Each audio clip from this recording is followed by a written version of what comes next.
Transforming for the last time this series, BBC Two's Ground Force team are on track in half an hour.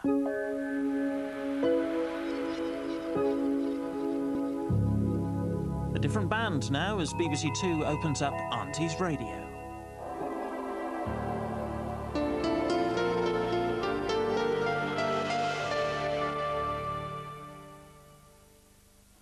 Good morning, Mr. Di Manuel. It's 5:45. It's time to get up.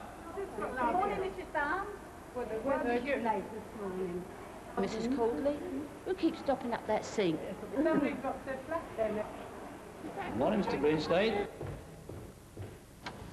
Morning. I thought you weren't coming.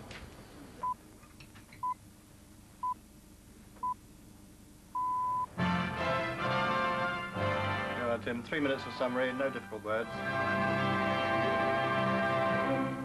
Good morning, everybody.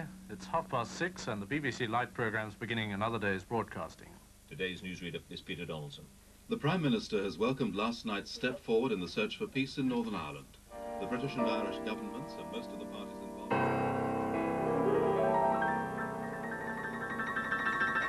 Did you hear that, both of you? No. Well, we're working, actually, darling. I know, I saw you working. Narration coming up, followed by... What?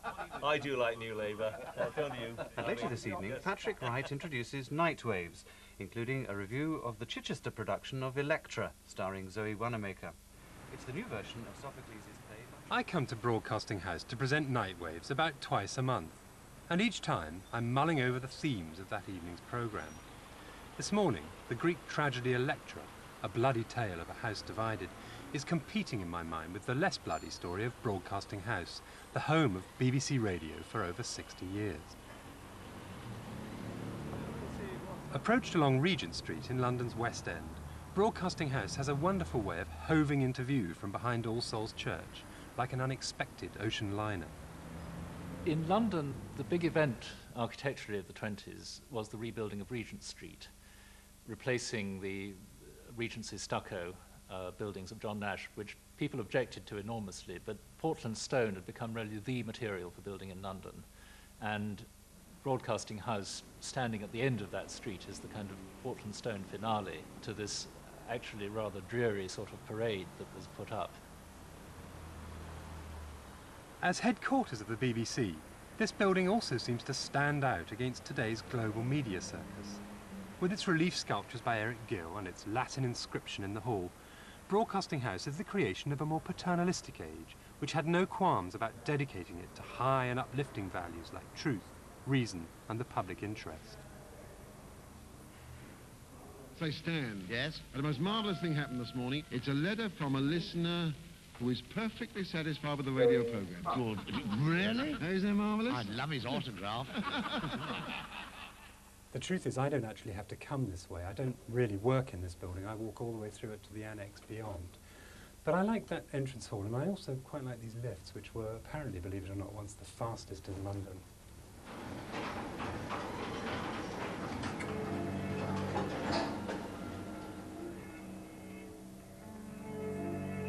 The first home of the BBC was at Savoy Hill, just off London's Strand.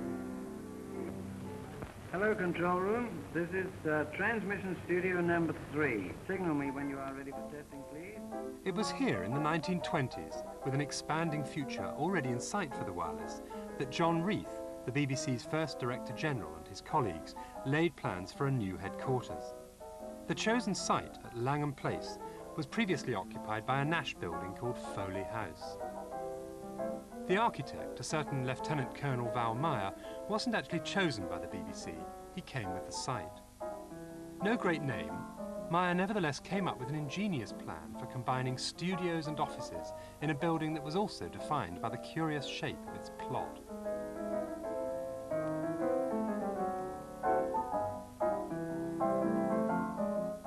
The intriguing thing about Broadcasting House that it is really two buildings. It's a kind of Jekyll and Hyde. It has that wonderful calm exterior, which the offices are on. The offices face onto the street, whilst in the core of the building, sometimes wrapped with concrete to protect them, are the studios, some of them bomb-proof. So you've got this wonderful mix of technology in the centre, this boiler room, really, of technology. It's 8:30, time moves on when you've got Barry Took in the studio. Speak about snails. We're a bit late. But anyway, Steve May's here with the sport. Morning, Steve. Absolutely. Good morning. I'm on the right mic, I think. All eyes are and ears will be on Kevin Keegan, who returned to football as the chief executive. Now, it's not every day that I have the chance to play a piece of music inspired by the building I'm sitting in, Broadcasting House. It's music by George Posford, who wrote a large number of popular scores in the 1930s. And when Broadcasting House was opened in 1932, Posford was inspired to write something of a period piece to match.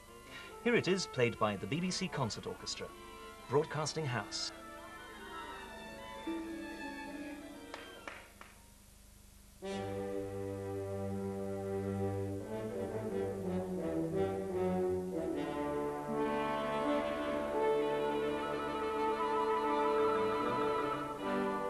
Posford's rhapsody to this building was too lush for the snooty critics who suggested he should stick to dance music.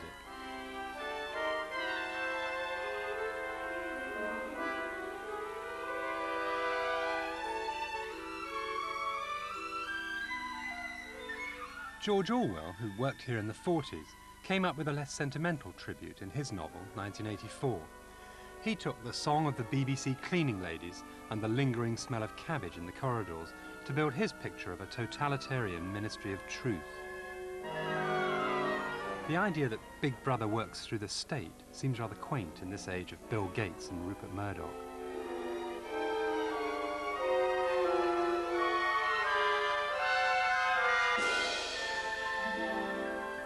I'm actually now leaving Broadcasting House, even though I haven't yet arrived at work.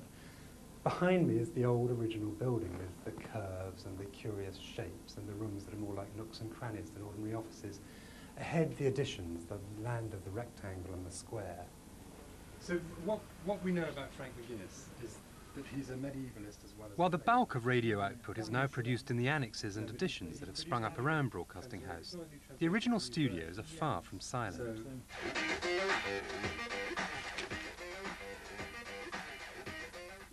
Mike. Yes. Listen, you can't say Kevin comes to the capital because Edinburgh's the capital of Scotland. I know you want it to rhyme, but it'll piss Scots off. Clustered in this central tower of silence, the studios were cut off from natural light and air as well as noise. So Broadcasting House became the first building in England to include air conditioning. Kevin comes to London, but can he get Fulham a place in the Premiership? Thousands could die as smog suffocates cities in Indonesia.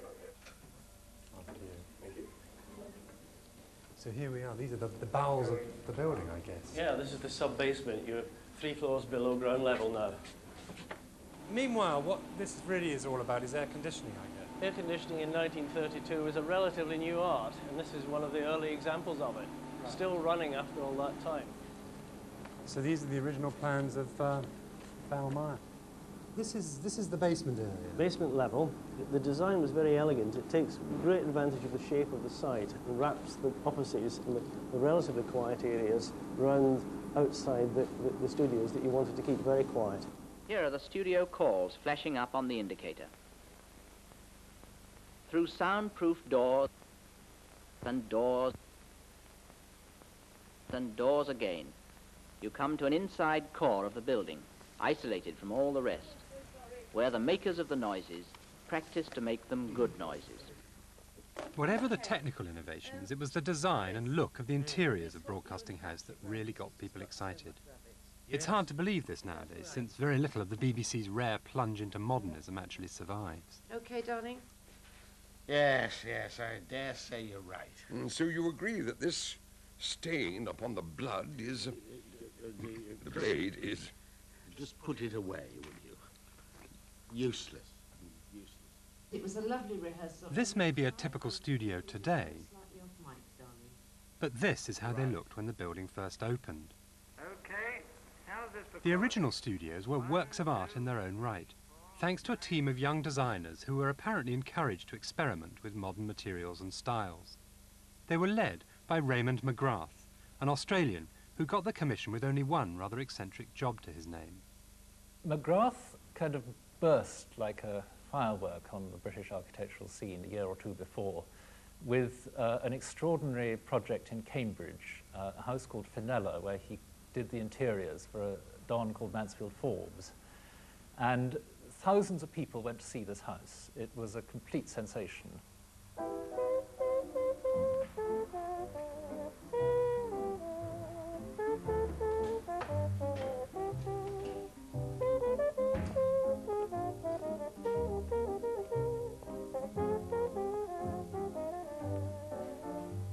I reckon Raymond McGrath was quite a lucky man, really. Think of it, this young Australian designer was in his 20s when he came up to Cambridge, ostensibly to write a thesis on entertainment architecture. But really, he was brought here by his patron, a man called Mansfield Forbes, who wanted him to decorate this house. An old Victorian, rather dim interior originally, which was suddenly turned into this remarkable Aladdin's cave. Fenella may have become a favourite location for bohemian parties, but it was also a more serious project, designed to prove that modern materials could be used in a spirit of fun and gaiety. Cambridge connections being what they were, it was only a short step that took McGrath from Fenella to what must have been the most coveted design job in England as decoration consultant at Broadcasting House. This is the Architectural Review's special number, and they devoted a huge amount of space to what was called the New Tower of London by the editor. And we've got a very good record of what the building looked like. The exterior doesn't get a lot of discussion. What really comes over is the interiors. So you start off with the Vaudeville studio by Raymond McGrath here. This is the original Vaudeville Theatre. The decor on the walls is not the original, that's 1960s as well. So this was a big theatre, which would seat hundreds of people?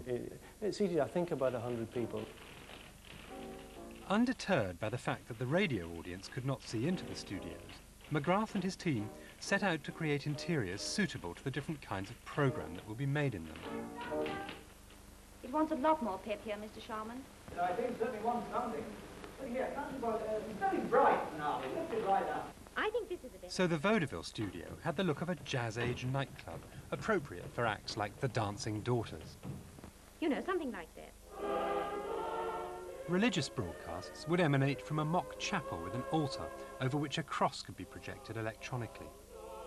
This studio might even have been consecrated were it not for the fear that everything beneath it, including the concert hall, would thereby have been consecrated too.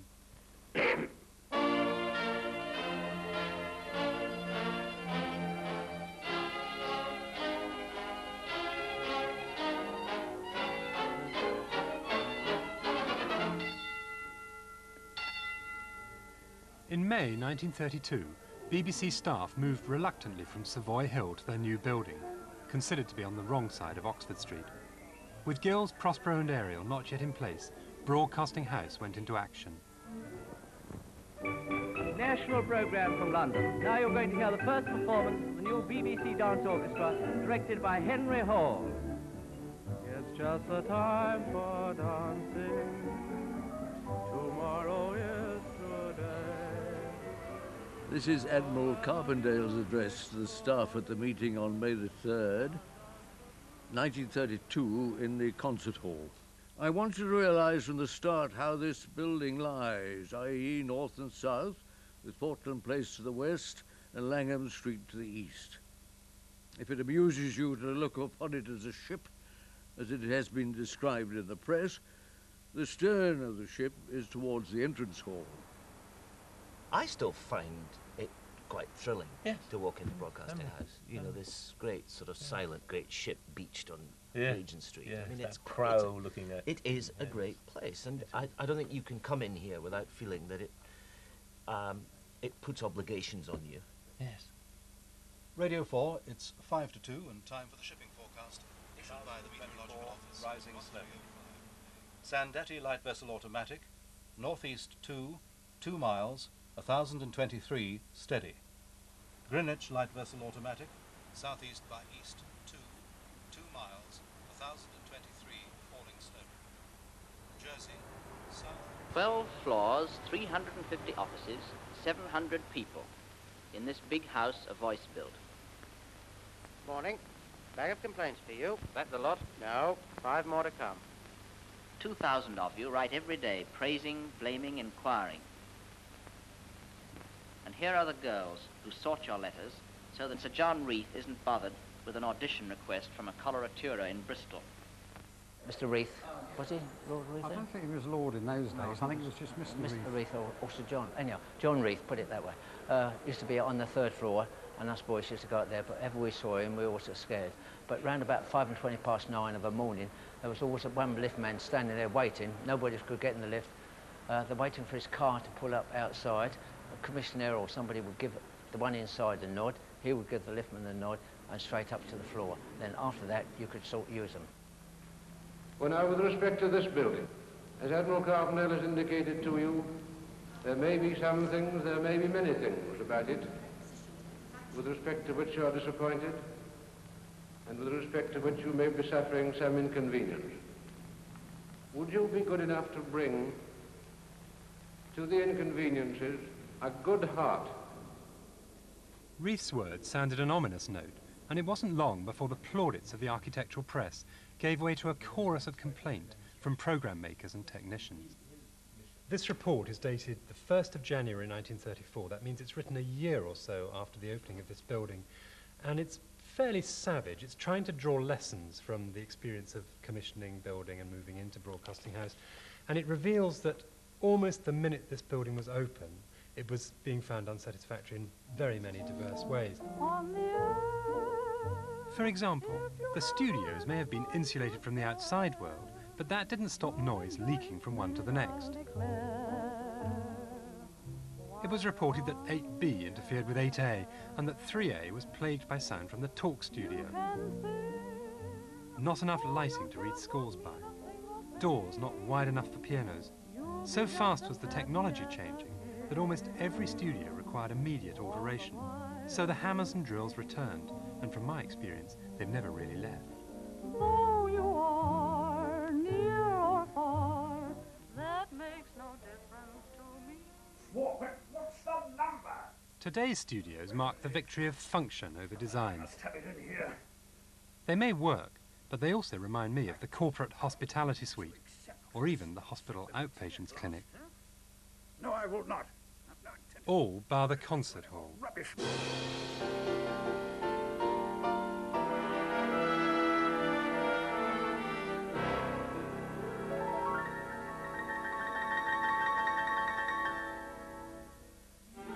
But sadly, this elegant concert hall was something of a practical disaster too. It's now known more modestly as the Radio Theatre, and I suspect it's going to be a long time before anyone tries to squeeze an orchestra in here again.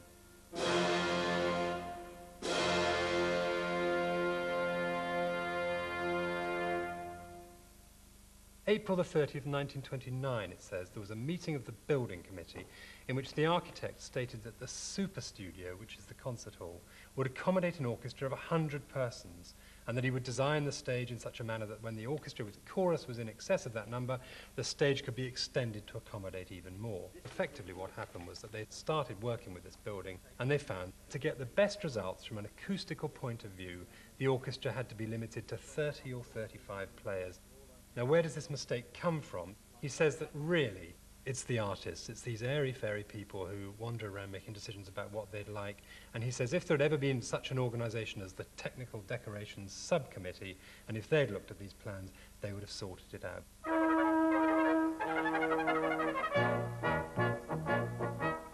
We present the news quiz with your chairman, Simon Hollett.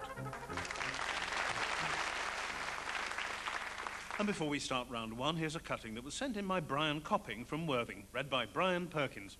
Elderly gent, own home and car, non-smoker, seeks younger lady who can drive for mutual help, outings, etc. No dogs.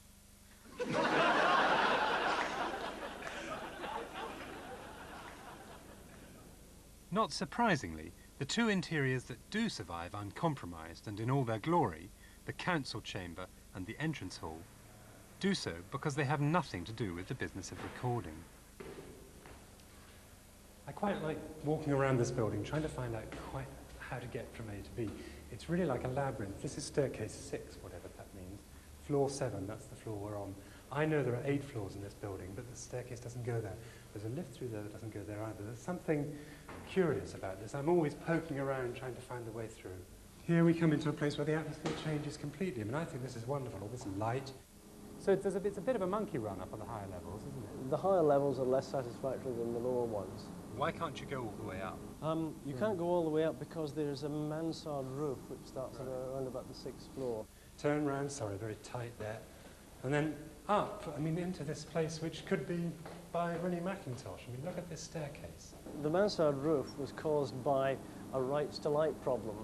The neighbours objected to the size of the building and demanded that a bit be cut off. And it is a ridiculous building. To get from A to B is usually impossible. You have to go from A to C and then D and E and F and then you get back to B eventually because you can't just go from A to B. So many dead ends and they're all different shapes, but here we've got another lift. It's on its own, this one. I know I'm not authorised. You see, proof of smoking. You got lost inside. It took us about 3 or 4 months to find our way around. Especially went around the back way somewhere or other, down the basement there. You go down to find a studio in the basement, and I swear that you see the odd little pile of bleached bones there of people who actually never quite managed to find their way out again. They're bones of people who got lost in the basement. Maybe that's where the cooling towers come out. The unspoken episode of Legionnaire's disease, which I think happened here in the early 80s and was sorted out very proficiently. Okay, through here.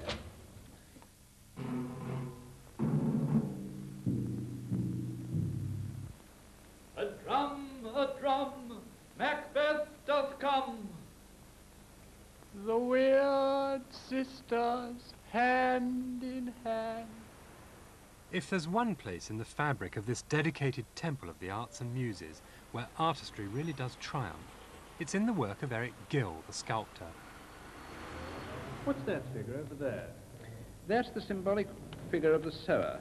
As you see, he is scattering seed that a man might broadcast ideas that will take root and grow, and some of it increase and multiply, and some... Who's the sculptor? Eric Gill. He also cut figures of Prospero and Ariel outside. If you just turn around and face the building, there indeed is the Gill sculpture of Prospero and Ariel. Gill received the commission in 1929 and didn't make the sculptures till 1931-32. And by 1929, Gill was a very, very well-known figure in British public life. He'd got sort of tabloid interest. They called him the married monk. Gill was famous for holding unconventional views on all sorts of subjects, from godliness to sexuality. Anti-modern in many ways, he favoured medieval dress, refused to have a wireless, and took an independent view of his commission for Broadcasting House. It was in 1931, and I was playing at the Old Vic in The Tempest, and Eric came to see it. And he came round to see me, and he said he was going to do a statue for the BBC for the new building, and would I come and pose as Ariel for him? So I thought this was rather interesting. I said, yes, rather, of course I will. And of course I had to strip.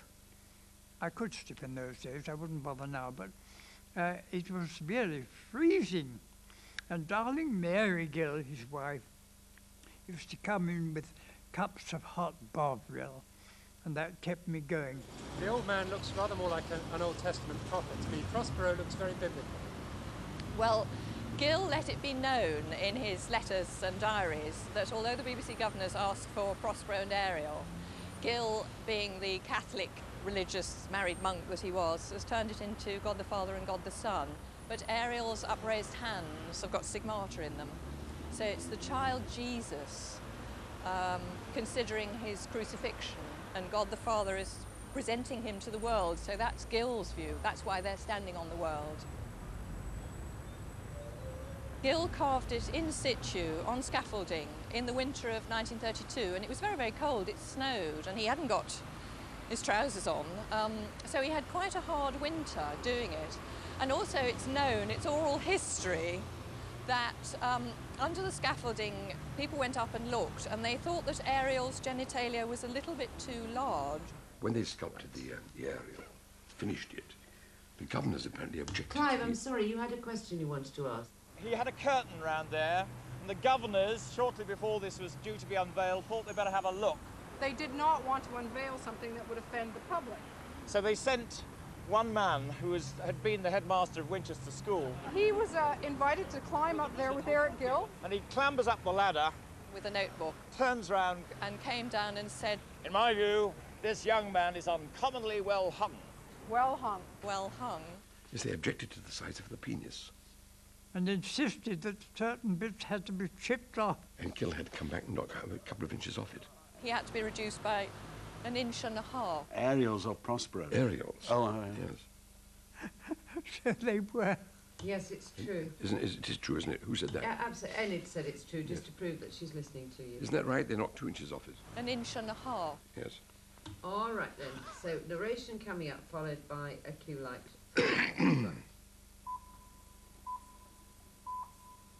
It's PM at 5 p.m. Good evening from Chris Lowe and Charlie Lee Potter. Restructuring has always been in the air of this building. Gill had to downsize Ariel. The studios were being recarved from the moment they opened. Nowadays, the speculation even leaks out onto the airwave. Andy, everything to play for here, I think. How did revolting news types become newsworthy types? This is because there is a restructuring in progress at the BBC, because, let's face it, they do need one. They haven't had one for at least, must be 3 hours now. Hiya, BBC Radio 197 to 99 FM. This is Andy Kershaw till 10:30, and a live session tonight of Brazilian music by London-based Brazilian singer Monica Vasconcelos.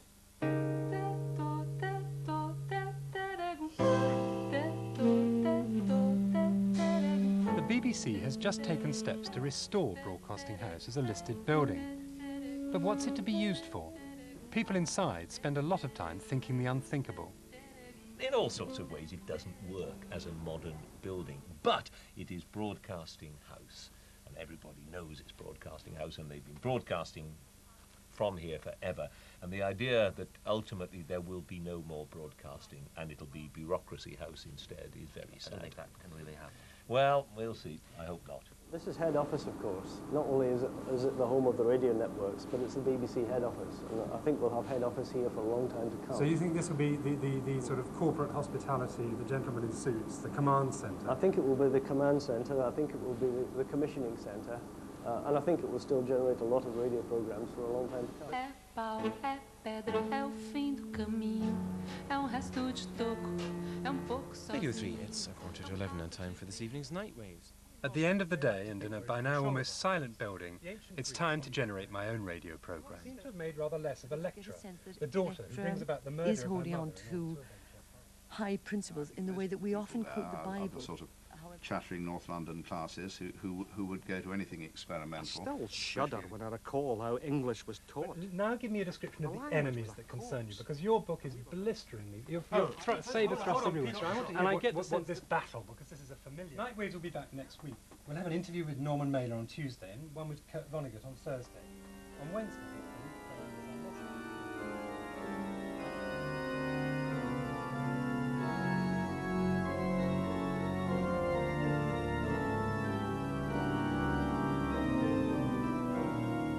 We face a dilemma when we conserve an old building like this.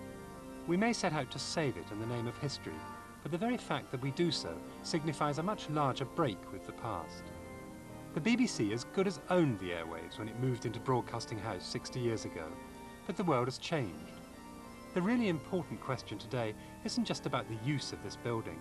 It's about the public service values to which Broadcasting House is dedicated. I wonder, 60 years from now, will they seem like antiquated pieties that have long since retreated into Eric Gill's otherworldly sculptures? Better that they too be restructured and renewed.